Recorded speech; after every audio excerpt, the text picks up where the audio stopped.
I was in the US last month when all of the election campaigning were taking place between Mamdani and Cuomo and Sliwa.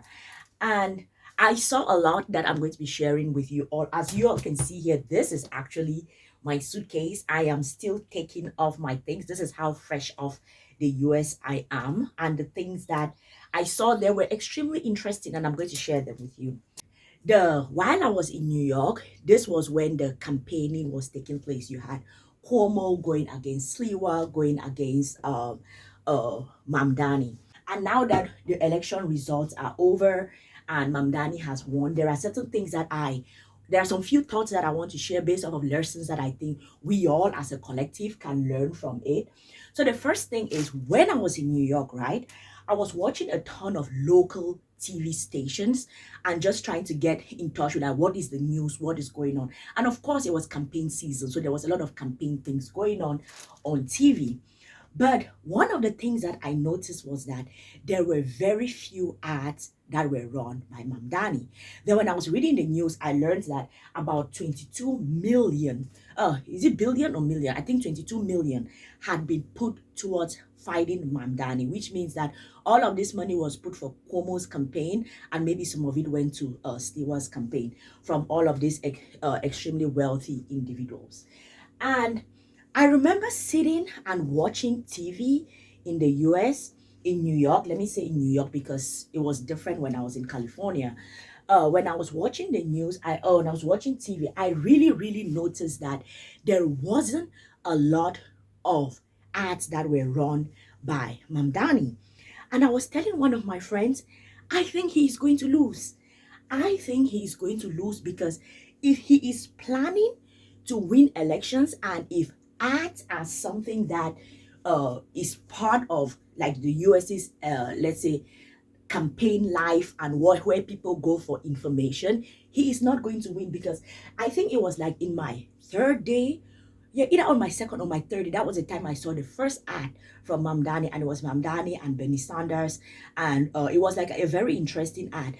But something that I also noticed in the ads was that the ad that Sliwa was running was against Mamdani. He said something about, oh, Mamdani is not going to do this, he's not going to do this, but me, I am going to do this. And then the ad that was run by Andrew Cuomo said, Mamdani is not going to do this, Mamdani is not going to do this, I am going to do this. And then when Mamdani put his, when I saw the ad from Mamdani, it was him and Bernie Sanders and talking about the agenda for what he was going to do. So what that told me was that even till now, like watching the ads, I did not know what were the policies that Sliwa was proposing, what were the policies that Cuomo was proposing. What I knew was that I could see in those ads, Mamdani is not going to do that, Mamdani is not good, I am better. Mamdani is not good, I am better, both from Cuomo and Sliwa, right? And when I saw that, I was like, oh, these people are, maybe they have an agenda that they are running on, but they are terrible at communicating it because just as someone watching this ad, it shows that they are running against him rather than running for something. And that brings me to the lessons that I want to share about what I like, just something that we can take away from this election. The first thing is that as a whole, like in life, you really need to stand for something. It is important that you stand for something, but the standing for something has to be birthed out of talking to people as a startup founder, as people in the business community, or as people sort of solving problems, because the idea of being a founder or trying to contribute to society is you're trying to solve problems, right? For you to get to the point of trying to solve problems, you need to talk to people. I'm going to explain what I mean. When we watched the first video, or one of the first videos of Mamdani, where he went to the streets talking to people, it was either in Queens or in the Bronx, I'm not too sure, talking to them like, did you vote for Trump? Why did you vote for Trump? Did you vote for Trump? Why did you vote for Trump?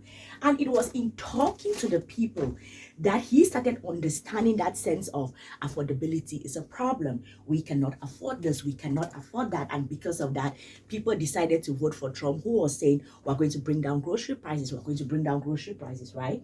So what that taught, or what lesson we all can learn from this is, if you are someone trying to solve a particular problem, you need to go to the people that you're trying to solve this problem for and talk to as many of them as possible in order to structure that solution to solve that problem. As an African kid, I have seen so many development projects that have happened throughout several countries, as well as also in my country, where people sat in offices in New York and in different places, Geneva or whatever, and they thought of, oh, these kids are walking to school. It is better we build a school close to home, or maybe they are walking miles to go carry water. Let us create taps around, and then they create those taps and nobody uses them. Why? Because that going to this long distance in order to get drinking water or whatever is not necessarily just about going to get drinking water. It is community. It is where people go to meet their friends. It is where people go to make friends. It is where people go to discuss the things that are happening in their community. It is a community driven thing that people go to do together.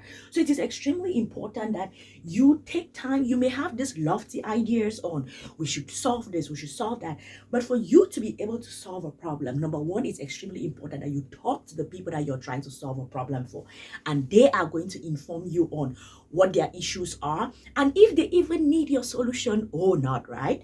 Then the second thing that this whole thing also taught me was that, if you all remember when there was the story of Mark Zuckerberg, he's a dropout from Harvard and he's going to do whatever. So if you're a kid, you can drop out. It is okay to get inspired by stories like Mark Zuckerberg. It's okay to get inspired by stories like mamdani, but it is not going to be you. Okay, it is not going to be you. Sorry to burst that bubble. It is not going to be you, because most times you will see this kind of things that outliers. I think mamdani is an outlier. He is not the regular me, you, and I. And most times when people see this kind of story of someone that pops out of nowhere and becomes something, it inspires people to be like, I can do it too. I can. No, no, no, you cannot, you cannot, you cannot. You know what? And as sad as that may seem, it is so true to remember that getting out of, if you look at his history, he went to Bronx High, which is Bronx Science, I think, which is like this high school where you have these Nobel laureates that get out of it. And then he had a mom who had like his mom is like someone in film experience or something. When you read the story, and even with Zuckerberg, he had a dad who was like an engineer, I think was at Intel or whatever, and exposed him to computers.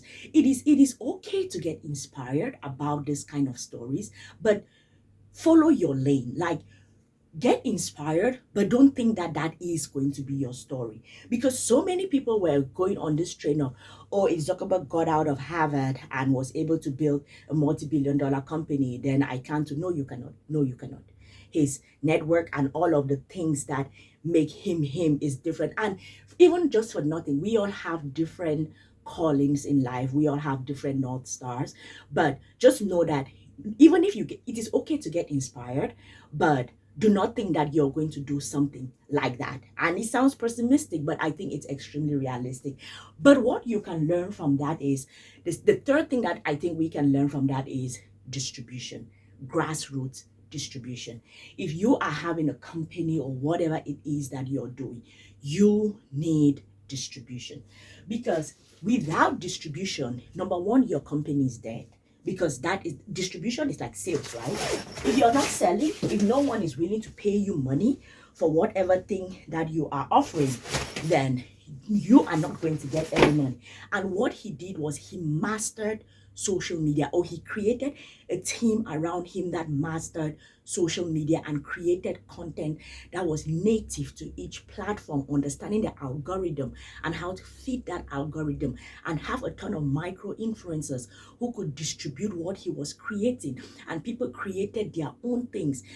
Even just that video of him jumping into the river, those are those type of viral moments that classify what we call social media in this day and age. He leveraged it effectively. So what we can learn from it is, if you're in the process of solving a problem, building a company or whatever, you really need to master distribution. You do not have to be the master of it, but it is important that you surround yourself with people who can help you get like that kind of a proper distribution. The fourth thing that I got out from all of this is that if you build a system and that system is apparently made to serve, oh, these are the struggles of capitalism.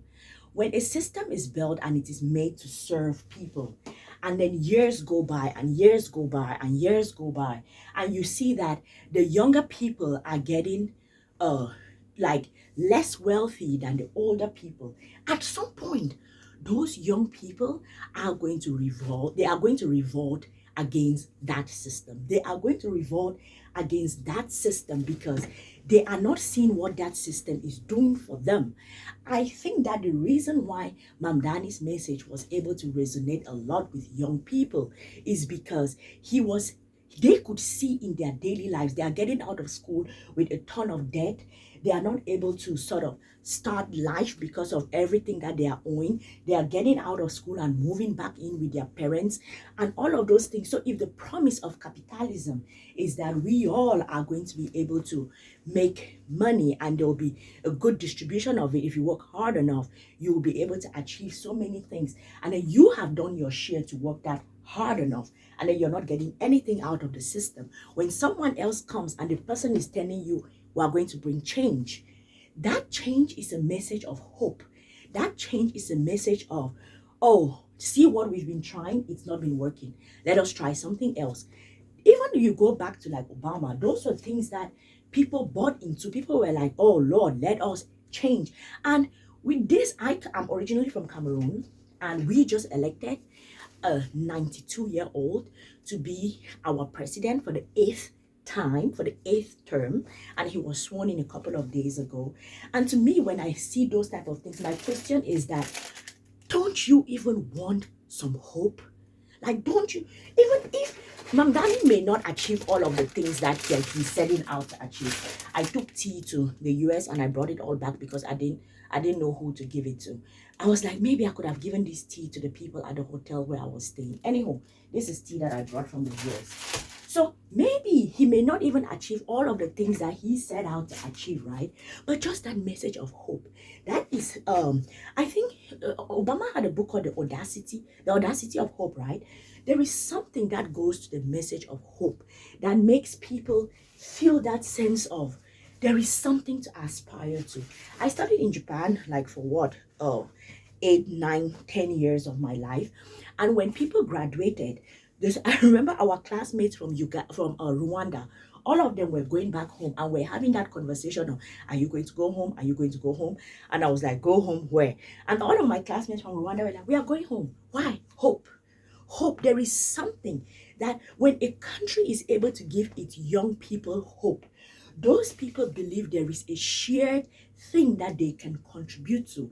But when a country does not give its young people hope, what that does is either they revolt against the system, or if they can, they stay away from it as much as possible. And I really, really think that what we are seeing in the US is a kind of people being fed up with the promise of what capitalism can offer, and they are looking at the delivery of capitalism, and they are not seeing what capitalism has delivered for them. And then you now start saying, maybe we should try something else, because whatever this is, we have tried it and it is not working at all, right?